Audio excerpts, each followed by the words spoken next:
Good morning प्यारे विद्यार्थियों, नमस्कार। आपका हमारे इस चैनल में हार्दिक स्वागत है। प्यारे विद्यार्थियों, आज हम 9th क्लास का सबसे इम्पोर्टेंट टॉपिक काठमांडू पढ़ेंगे, जिसने विक्रम सेठ ने इसको लिखा है और उसने काठमांडू के 2 मंदिरों का वर्णन किया है। इस लेसन में हम काठमांडू के 2 प्रसिद्ध मंदिरों का उल्लेख करेंगे। एक मंदिर का नाम है पशुपतिनाथ मंदिर, दूसरे का नाम है बौद्धनाथ। दोनों मंदिरों के फोटो आपके सामने हैं और ये वार्षिक परीक्षा 2025 में ये पार्ट बहुत इंपॉर्टेंट है।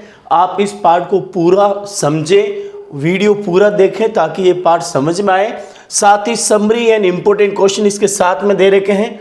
प्यारे विद्यार्थियों, आप इस लेसन को अच्छी तरह से तैयार कर लें ताकि आपके वार्षिक परीक्षा 2025 में बहुत अच्छे मार्क्स आएं। साथ ही आप हमारे इस चैनल को सब्सक्राइब और लाइक जरूर करें। हम चलते हैं हमारे टॉपिक की ओर, जिसका नाम है काठमांडू। प्यारे विद्यार्थियों, काठमांडू में सबसे पहले आप इस पार्ट की समरी याद करेंगे। इस पार्ट की समरी इस तरह से है, ध्यान दीजिए और इसके क्वेश्चन आपको अच्छी तरह से याद करने हैं। ये आपका चैप्टर है काठमांडू। हिंदी में इसका सारांश इस प्रकार से, प्यारे विद्यार्थियों, आप अच्छी तरह से इसका सारांश तैयार कर लें। काठमांडू विक्रम सेठ की पुस्तक हेवन लेक का एक अंश है, ध्यान रखना। काठमांडू पाठ किसने लिखा?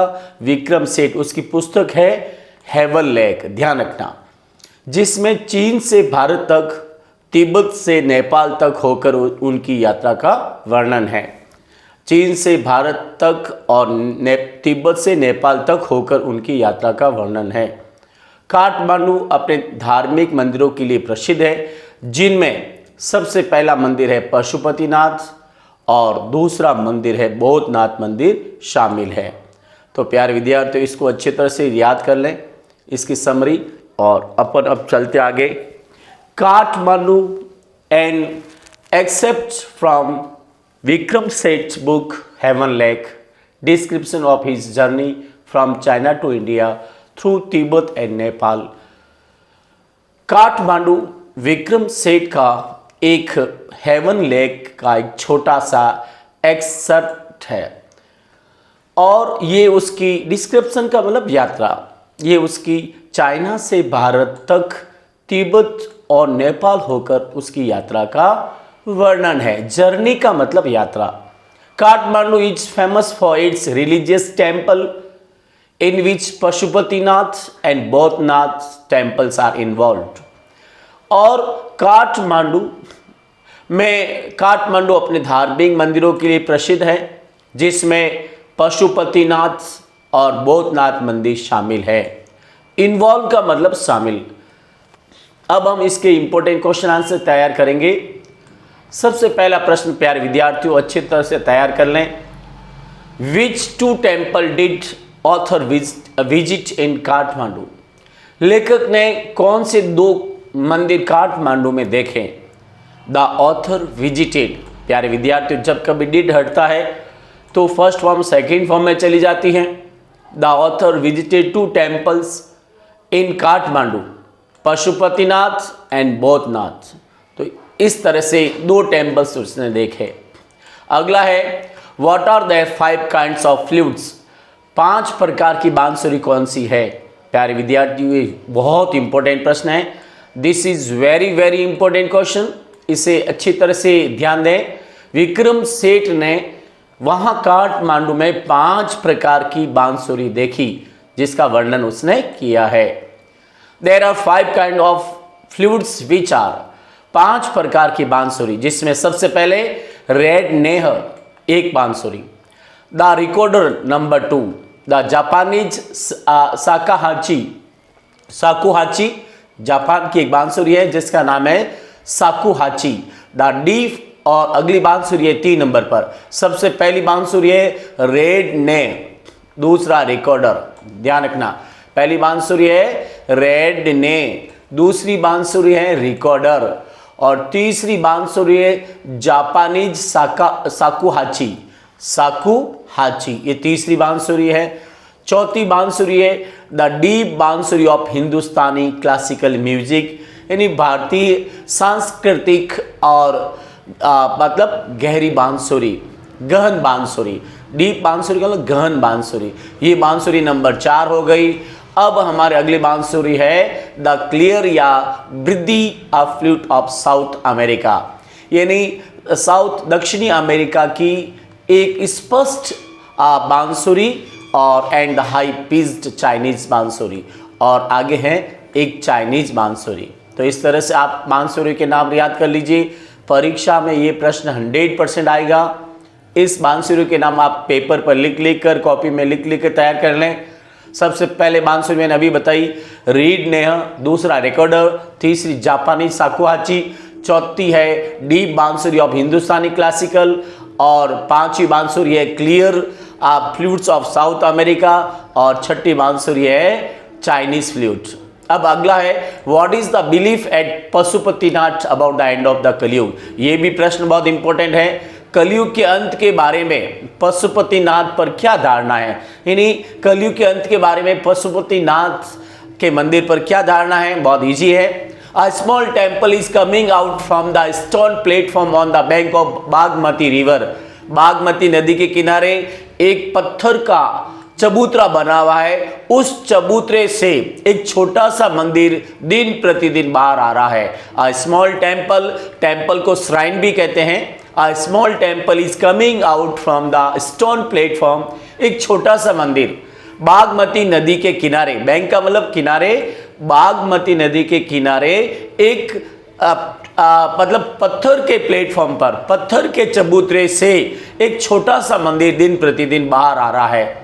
When it will come out completely, जब ये मंदिर पूरा बाहर आ जाएगा, the goddess will come out, इसमें से एक देवी बाहर निकलेगी, and कलयुग will end, और कलयुग का अंत हो जाएगा। This is the belief there, ये ऐसी धारणा वहां पर मानी जाती है। प्यारे विद्यार्थियों अच्छी तरह से याद कर लें। This is very very important question।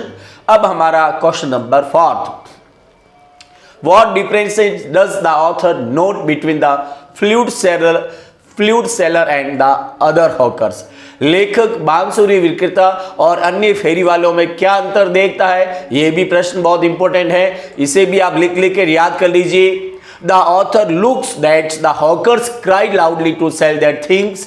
लेखक देखता है कि फेरी वाले, हॉकर्स का मतलब होता है फेरी वाले, खोमचे वाले, फेरी वाले अपने चीजों को जोर जोर से चिल्ला चिल्ला कर बेचते हैं। वाइल द फ्लूट सेलर, जबकि बांसुरी विक्रेता डजंट क्राई, वो चिल्लाता नहीं है। ही स्टैंड्स केयरलेसली, वो चुपचाप खड़ा रहता है। And talks to the fruit seller, और फल वालों से बातें करता रहता है, जबकि दूसरे फेरी वाले चिल्ला चिल्ला कर अपनी चीजों को बेचते हैं। और लेखक इन दोनों में वहां अंतर देखता है। अगला प्रश्न है how does the author describe Kathmandu busiest street. लेखक काठमांडू की व्यस्त गलियों का वर्णन कैसे करता है? डिस्क्रिप्शन वर्णन करना, काठमांडू बिजिएस्ट स्ट्रीट यानी काठमांडू की व्यस्त गलियों का वर्णन कैसे करता है, यह भी इंपॉर्टेंट प्रश्न है और इसको अच्छी तरह से तैयार कर ले।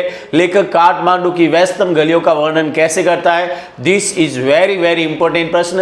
यानी विक्रम सेठ काठमांडू की गलियों में क्या क्या देखता है, अपन आंसर तैयार करते हैं। The author describes